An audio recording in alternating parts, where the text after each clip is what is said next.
Ladies and gentlemen, what's up? Welcome back to another episode of the Life's Playbook podcast. Ladies and gentlemen, this is season 5, episode 7 of the Life's Playbook podcast. Yes, I am redoing season 7. I am redoing episode season 7 because there has been a huge influx of NBA news today. So we got to talk about it. So we're going to hold the WNBA episode off for a later date. We got to unveil all of this NBA news that just popped out, boom, out of nowhere. We got to break it all down today. We'll save the WNBA episode for another day. Having said that, for those of you who are new to the show, I'm your host, Quinn Jackson.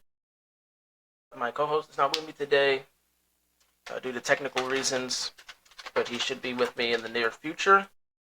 I'm going to be talking about not everything that happened, because I know there's been a lot of minor signings and trades, but I want to talk about 3 major things that I want to talk about in today's episode. 1, the surprising Darren Waller unretiring move and joining the Miami Dolphins. We're going to talk about that because that one to me is very interesting. 2, we got to talk about the biggest piece of NBA news in this offseason, and that is the Bucks waiving Damian Lillard. Damian Lillard, the Bucks waived him for Miles Turner. We're going to talk about that, as well as, what I think the Bucks are trying to do. And last but not least, we're going to talk about the D'Lo, the D'Angelo Russell, and the Julius Randle signings as they re-sign, as D'Lo signs with the Mavs. I believe it's like one or 2 years, 13 mil, and Julius Randle gets paid as well, 3 years, 100 mil. So we're gonna talk about all those things and what they mean for their respective teams. So we got to talk about it because again, this is a lot of big news. A lot of big news. Again, I know there's been a lot of other minor signings and trades, but I don't have time to cover every single trade and signing that went down, so we're just going to talk about the major ones or the ones that I thought were most important to talk about. So we got to break it down. So let's dive into today's episode. Before we get started with today's episode, make sure to download Prize Picks, the most elite sports fantasy app. And if you are not yet subscribed already, I encourage you now more than ever to subscribe to the channel if you are a fan of the show. We are approaching 1K, and it would be a huge milestone to break through if we hit the 1K subscriber mark. So, if you are new to the show and you haven't yet subscribed, I encourage you to do so. So, let's start with the Darren Waller surprisingly unretiring and joining the Miami Dolphins. Now, I don't know exactly why he decided to unretire. I don't even know if the Dolphins were the ones that came after him. Because this is following the Jalen Ramsey and Jonnu Smith move, and y'all kind of already know my take on that. This move is obviously following that because now they're in need of a tight end, and they found one. And Darren Waller, when he was in the league, which I guess he's in the league now again, years ago, Darren Waller wasn't bad. He had I think he had a decent stint with the Giants. I think he's not a bad tight end. Now you're going to have to brush the dust off them pads, cleats, them joints, them knees. You're going to have to do all that stuff to get him ready again to play. But I think he'll be a good fit for the Dolphins. Again, the Dolphins are in desperate need of a tight end after trading Jonnu Smith. I'm not quite sure why they did that, though, adding Jonnu as part of the trade package, but hey, anything for Minkah Fitzpatrick, I guess. So, not quite sure why they did that, but I think the Darren Waller move, I think is a nice rebound. He wasn't a bad tight end when he was first in the league. I think he will continue the production he had in years prior. The only problems with Darren Waller were he wasn't exactly committed to the game like that, and he had an injury history. But I think he'll be able to brush that off for the Dolphins. To Miami, it's a nice, warm, sunshine place. I think that's the right place for a unretiree like Darren Waller to go. I have no doubt that the Dolphins will not utilize this man to the best of his abilities, although he is a little on the older side and he hasn't played football in like the past 2-3 years, maybe even more. But Darren Waller wasn't bad when he was first in the league, and I don't think he'll be bad coming into the league. He's obviously going to be the starter because who else outside of Jonnu Smith was going to give him any competition? So he's obviously going to get first team reps and expect to see him starting in the starting lineup come week 1. So Dolphins, I gotta say it's a very surprising and unusual move that you went out. I don't know if you guys were even the ones to initiate going out and contacting Darren, but I'm just gonna assume you did. It's a surprising move that you went out and called Darren Waller up off the couch to come play for y'all. But I think it's a decent move. It's good. I like it, and maybe he'll be able to bring back some of the old spark that he once had in him. Having said that, I'm going to talk about the D'Lo signing to the Mavs and Julius Randle getting a bag. Let's start with D'Lo signing with the Mavs. In my opinion, I think D'Lo just wanted to be a part of what could be a very good rebuild for Dallas. Dallas is on the come up right now.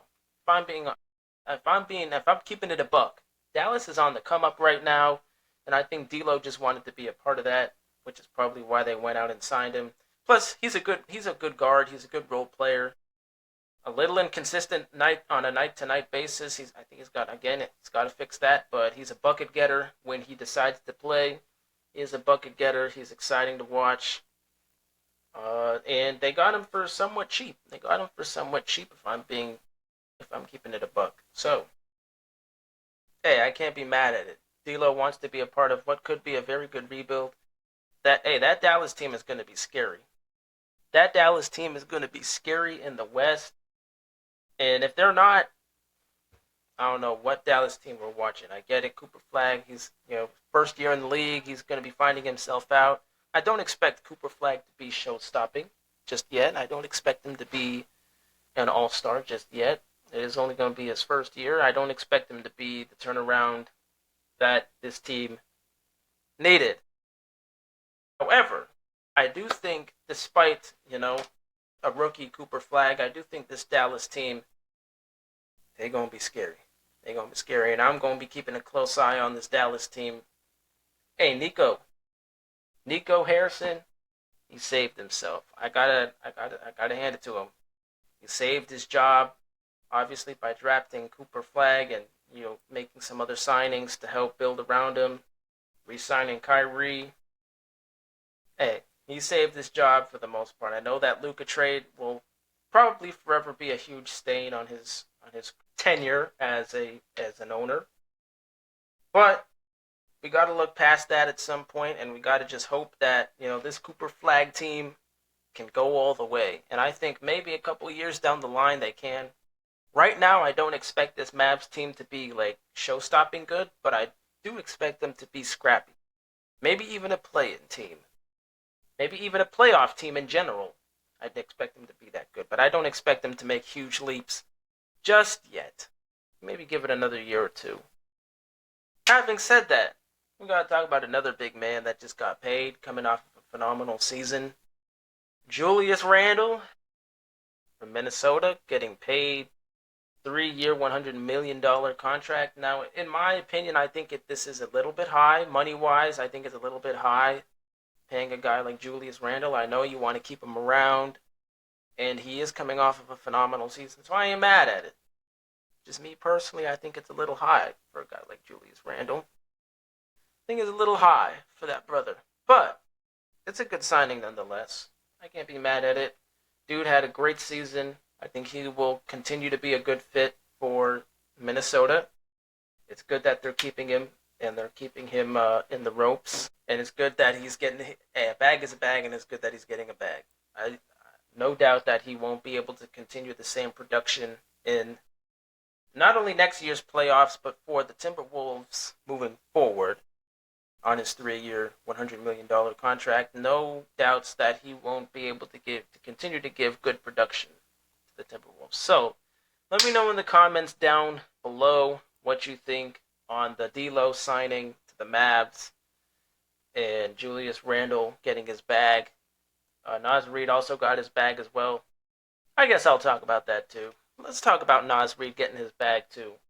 I forgot I think it was like 3 years, 116, 125 mil. I think it was 3 years, 125 million. Timberwolves fans, correct me if I'm wrong on that one as well. But Naz Reid, former sixth man of the year, also got his bag. I think it's well deserved. He was a little underwhelming in this past playoff. I will admit he was a little underwhelming. But, he is a former sixth man of the year, so that's got to account for something. And he is a regular season demon as well, so that has to account for something too. You want to try to keep your core players on the team for as long as possible and for as cheap as possible. So I ain't mad at that one either. I ain't mad at the Timberwolves giving out big money to big name guys like Naz Reid and Julius Randle. I think they will both be able to, moving forward, I think they'll both be able to give the Timberwolves good years of production. Maybe even help move the Timberwolves. Maybe even help push the Timberwolves forward. So I ain't mad at that one either. Just me personally on the Julius Randle one, I think 100 mil is a bit high. Just a bit high. I'm not mad at the Naz Reid signing. The dude is a bucket getter in the regular season. Again, slightly underwhelming in this year's playoff. We got to look past that now. All we can look at is the future and what he will do in the future. Excuse me. Having said that, let me know if you're a Timberwolves fan. Let me know how you feel about the two re-signings and the extensions of Julius Randle and Naz Reid. Having said all of these things, we have to talk about the big hot topic of today's episode. We have to talk about it. The Bucks, what exactly it is that they're doing, why they moved off of Dame, what does this mean for Giannis? There's really a lot of key questions one could ask with what they're doing. And I'm gonna be honest, the moves that the Bucks are making right now, it's a little spooky. I ain't gonna lie, it's a little surprising. Speaking of surprising and / spooky moves, shout out to the Michael Porter Jr. trade as well from the Denver Nuggets in exchange for Cam Johnson.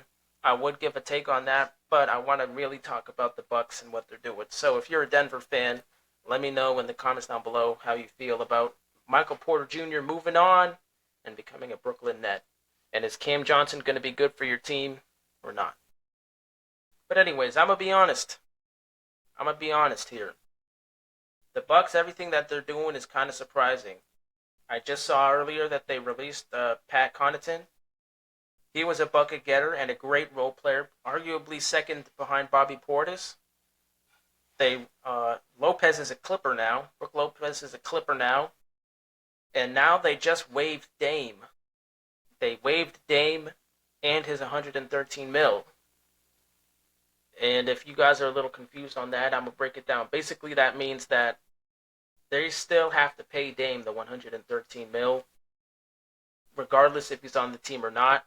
Regardless if he goes to play for a different team or not, they still have to pay him the 113 mil. So essentially, they're paying Dame to play for somebody else. And I'm going to be honest, that's not a good move. That's a very spooky move. And what does this... Well, let's talk about the why. Let's talk about the why they did this. Well, the obvious whys were they came in and acquired Miles Turner from Indiana. And we're going to talk about Indiana as well. They came in, they waived Dame to acquire Miles Turner, which I'm not mad at it, because Miles Turner is also a bucket getter. He's a great rim protector. And he's all these things. I think he's a replacement for Brook. I think he's a much better replacement for Brook Lopez. He's more athletic, younger, so you're going to get a little more years out of him. I will give Miles Turner all those things. So I'm not, mad at the player selection here that the Bucks went with. However, this is Damian Lillard. This is Dame time. And I get it, at this stage in Dame's career, you could say he's washed at this point. He is injured right now, so he was going to miss a majority of this upcoming season. So I get it. There's a lot of factors that the Bucks probably took into mind when they came to the decision to waive Dame. But it's Damian Lillard, and he's on such a big contract. You may as well just keep him and rock with him until the contract is up and then move off of him. But, this is just what the Bucks are doing right now. I'm gonna be honest. And I know I'm not, I know I'm sounding like this is a dire situation for the Bucks and whatnot, but it could be because right now it's just Giannis. It's just Giannis holding the fort, and I guess Bobby Portis, because Bobby Portis is returning too. But he's respectfully, he doesn't compare to the presence that Dame brought, and he certainly doesn't compare to Giannis. All right, respectfully, but at this point, it's just Giannis. Giannis is the Bucks. There's no second option. There's barely even a third option. There's no fourth option. It's just Giannis. And I'm gonna be honest. If I'm Giannis, I don't even know if Giannis had a stick in the matter as a part of the decision making as to waiving Dame. He probably didn't. He probably didn't even know Damian Lillard was getting waived in the first place. But if I'm Giannis, man, I'm definitely raising a statement at this point. You either get me some help now because you got rid of Dame, or it's time to walk. And there's still plenty of offseason left for him to be able to come out and say he's up for grabs. But if I'm Giannis, I'm definitely, I'm making a statement. I'm making a statement with the front office that they got to get me some help ASAP. They got to give me some help ASAP because now at this point he's got no help. No Lopez, no Connaughton. He's got Bobby Portis. That's cool, but the rest of the lineup is gone. Holiday gone. Middleton gone. Everybody is gone. It's just Giannis. And personally, if I'm him, I'm not standing for it. And I'm not saying Miles Turner is not going to be a good option for Giannis. He's not going to be, a good role player for Giannis. Miles Turner could pop off on the Bucks, and I hope he does. I'm not saying Miles Turner is a downgrade from Dame, but it's Dame. It's Damian Lillard that you basically kicked off to the side, brought in Miles Turner, and, wherever Dame lands, and I'm going to talk about that too, because if I'm keeping it a buck, I don't know if there's really too many landing spots for Dame at this stage in the game, but we'll talk about that in a minute. But you basically kicked Dame to the side for Miles Turner, who we don't even know if he's going to pop off for the Bucks or not.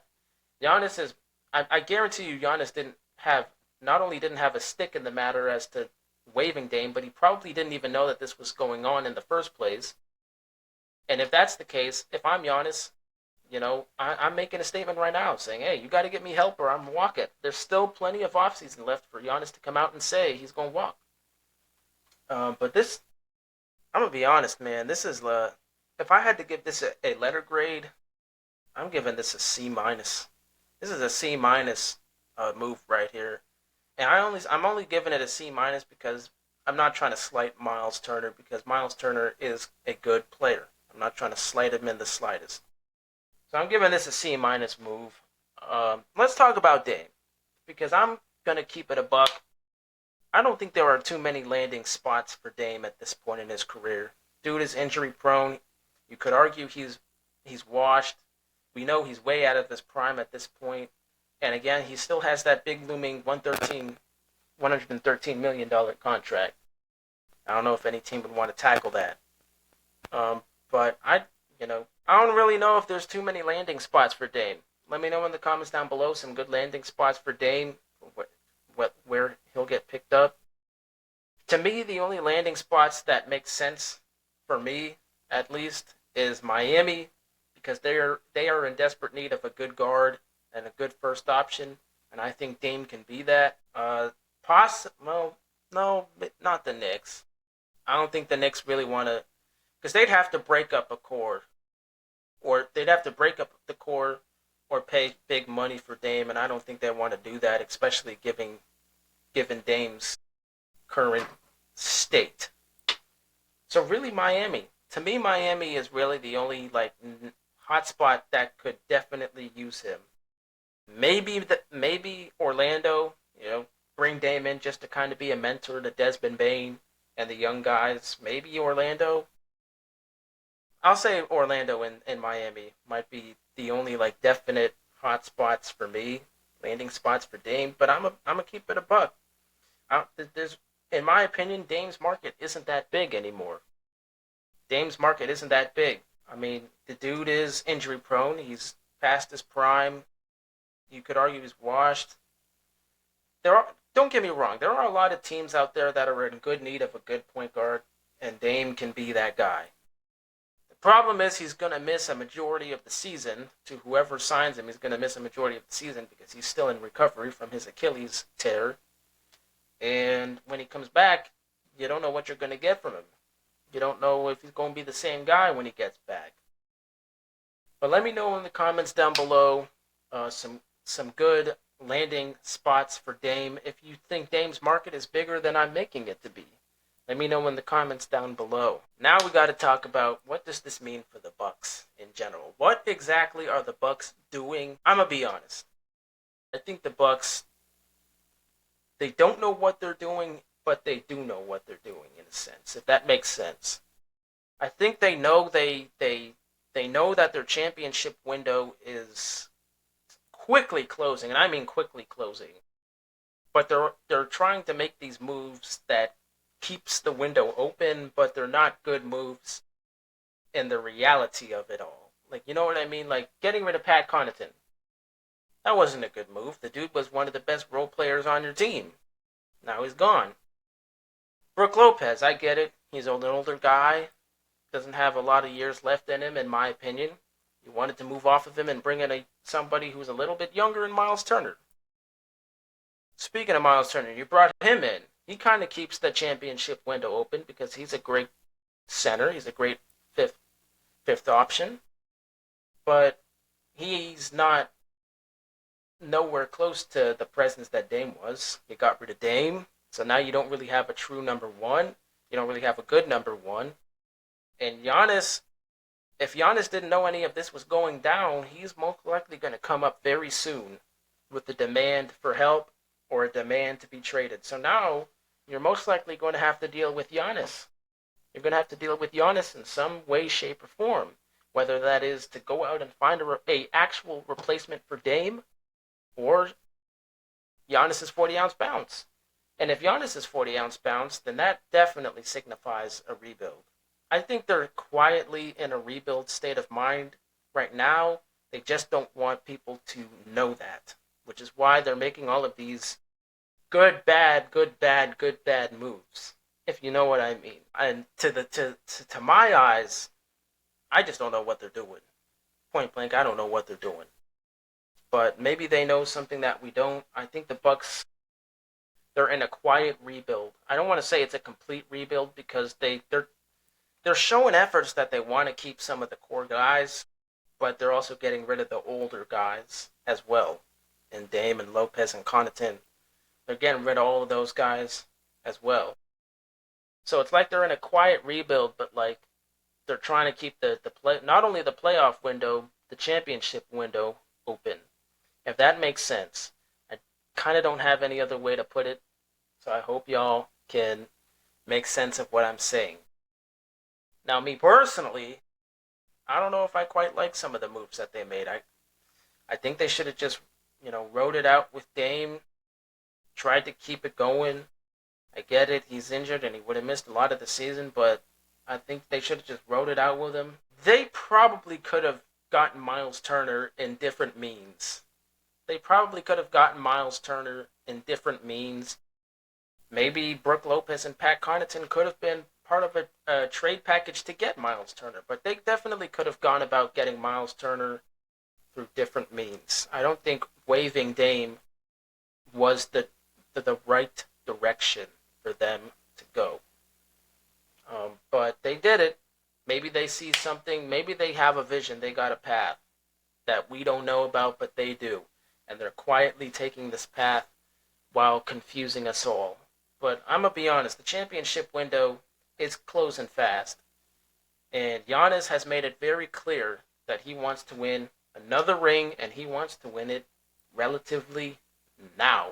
And with the moves that the Bucks are making, they're not going to win it anytime soon, and they're definitely not going to win it now. So my overall takeaway on this waiving is this. Dame is gone. Cool. Miles Turner is here. Cool. You basically created a bigger problem now because now you have to compensate for the big presence that is Damian Lillard being gone. You now have to go out and find somebody who is younger and can give you what Dame can give, if that makes sense. Which I don't know if you're going to find somebody better than Dame. But we will see, we will see, we will see. Let me know in the comments down below, what do you think the Bucks are trying to do here? Because I'm keeping it a buck. I don't know what they're doing, to be honest. This is a big move. This is a big move. It may not seem like it because Dame is an older guy, but it is a big move. It's a big move for the Bucks and the Pacers. I almost forgot. We got to talk about what this means for the Pacers. Well, Miles Turner is gone. So now you're really only relying on Obi Toppin, Pascal Siakam, and that's about it. TJ McConnell. You're relying on those three guys to carry your season because Tyrese Halliburton is going to miss all of 2026 because he's out. Went out with an Achilles tear in Game 7 of the NBA Finals. Miles Turner is gone. I don't really think you have a good replacement for Miles Turner. You better go out and get one because that's going to be a big hole to fill in the 2026 season, and it's definitely going to be a hole that's going to get exploited.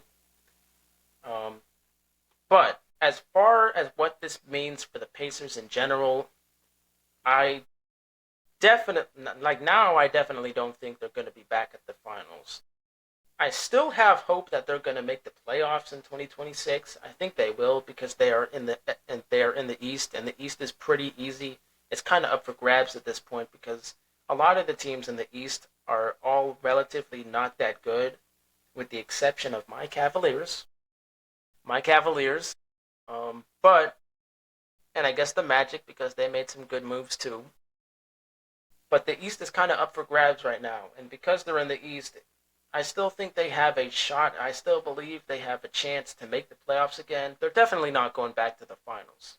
All right, there's no possible way they make the finals again without Miles Turner and with no Tyrese Halliburton. I still believe they'll make the playoffs, just they're not going to get to the finals again. Pascal Siakam, hey, this is going to be a legacy season for you, fam. If they're able to keep Pascal Siakam, this is going to be a legacy season for that brother. And I hope they are, because if they're not able to re-sign him, the Pacers might be chopped altogether. I don't think they're chopped yet, but getting rid of Miles Turner, that's a big blow to the Pacers, especially considering that Tyrese Halliburton is going to miss all of next season. That's a big blow. They needed to keep that core, and now one of the links is gone. So we'll see if anybody else from Indiana walks as well. I don't think so. I think Indiana now is in a state of mind where, hey, we already lost two of our core guys. We have to try to keep the rest of the core as much as possible. So I don't think Indiana's going to be willing to let too many other guys go. Hopefully they're able to extend everybody that needs to be extended and give out the right offers that need to be offered to the right people on the team. But this is a big move for Indiana. We'll see. Because they're in the East, I think they still have a shot. They still have a chance to be in the playoffs. I still believe they will. Again, they just won't be in the finals. I don't think they'll be in the finals. If you're a Pacers fan, let me know what you think about this move in the comments below. Do you believe your team is still playoff contenders? despite losing two of your biggest assets. And if you're a Bucks fan, let me know exactly what it is your team is doing. Are you a fan of Miles Turner coming to Milwaukee? What do you think is going to happen with Giannis now? Because now he's kind of on his own. He's kind of yet again on his own. He's come out multiple times and said he doesn't want to be on his own. He wants the extra all-star power. He wants to win a chip now. And the moves that the Bucks are doing right now, it's screaming Giannis might go soon. That's what they're doing. It's screaming Giannis might go soon. So let me know in the comments down below what you think about all that. Having said that, this has been Season 5, Episode 7 of the Life's Playbook podcast.